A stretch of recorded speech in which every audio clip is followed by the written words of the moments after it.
Good morning, everyone. Happy Monday, and welcome to week 6 of online Google Classroom learning. Can't believe that we're 6 weeks in, but I'm really proud of all of the work that I've seen you do over the past week or so, and all of the engagement that you guys have been showing over Google Classroom. So, absolutely keep that up this week. Last week, we started talking about this vocabulary word genre.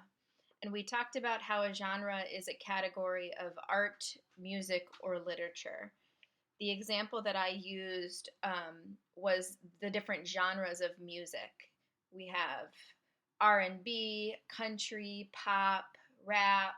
All of these are different genres of music. And if you understand what the different genres are, you sort of know before you even hear that song or hear that genre what to expect. So the example I used last week is if somebody says, put on a country song, before you even hear that song, you know kind of what to expect, or you know what that song is going to sound like. Now, it's the same when we're talking about literary genres. Literary genres are categories or types of books based on their writing style, content, and purpose. So when you add that word literary before the word genre, then we know that we're just talking about books.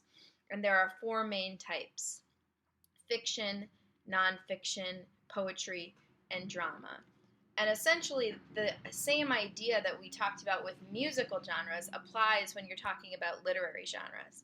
If you know more about the genres of books that you're about to read, or you know more about genres of books generally, then when you get a book, you have the advantage of knowing, okay, when I read a fiction book, or when, even if you want to go down to that second layer of subgenres, and I read a fairy tale, here's what I know that I can expect. And so before I even start, I already have information about what I'm about to read.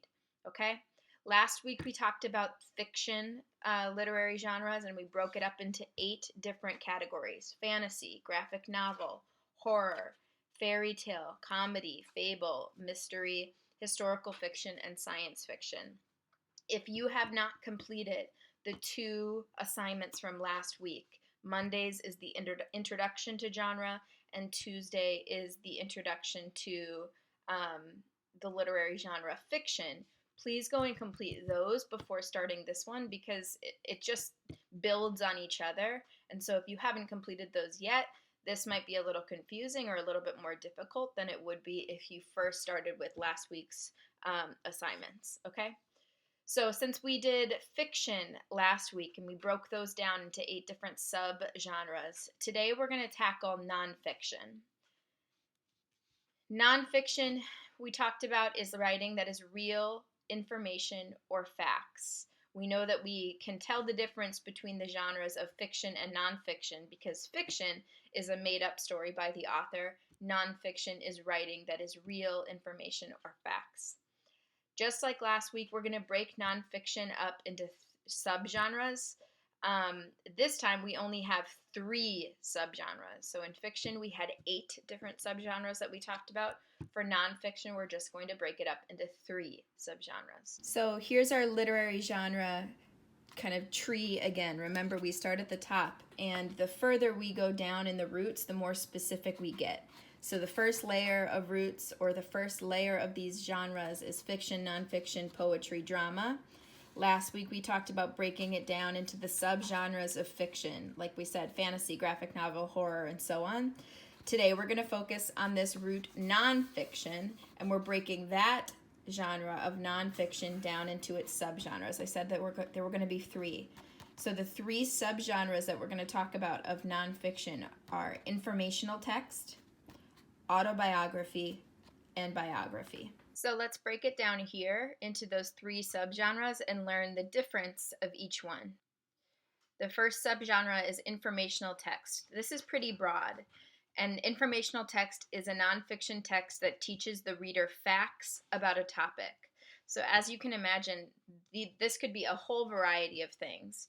If this is a nonfiction text about dolphins, and it's teaching you facts about that topic of dolphins, then it falls under this category or subgenre of informational text.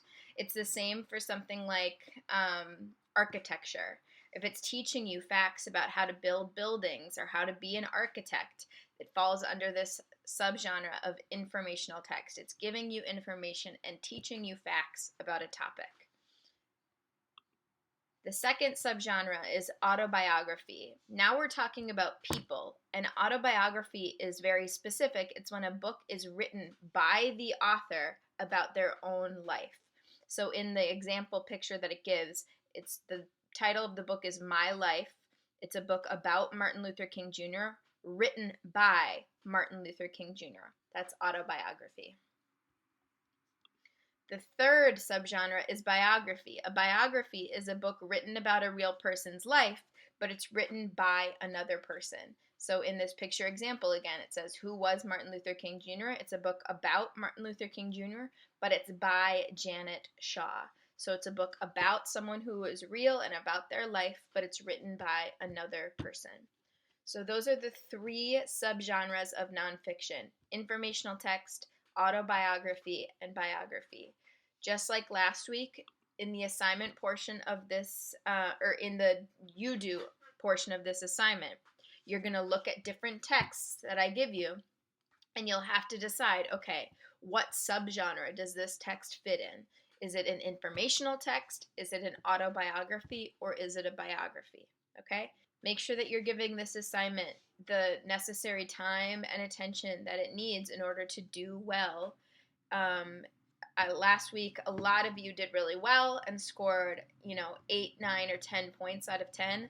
Some of you, however, it was very obvious that you did not give either the video in the lesson or the assignment itself the time that it needed. And I could tell because you were scoring maybe 1, 2, or 3 out of 10.